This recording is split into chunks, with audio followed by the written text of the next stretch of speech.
Hey, Justin Reiss here, your Arizona real estate expert.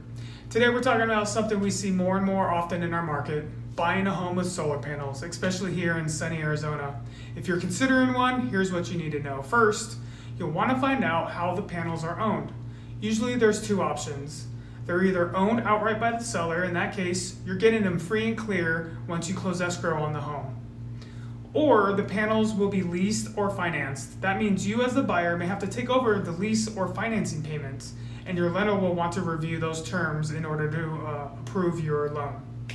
Second, we need to make sure to review the utility bills. Even with solar, there might still be some costs from APS or SRP, depending on your usage. This will help you see the true savings and whether the system meets your needs or not.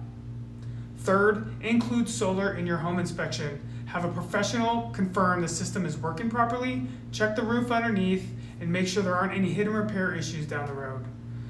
Finally, we need to ask questions about the warranties, maintenance, and insurance. Some systems might come with long-term warranties that can give us peace of mind, but you'll want to verify that everything is transferable to you as the new owner.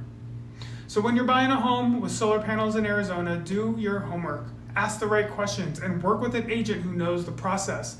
That way you can enjoy the benefits of lower energy bills and a greener lifestyle with confidence. If you're thinking about buying or selling a home with solar, call or text me, Justin Reiss, at 480-628-9692. I'd love to guide you through the process.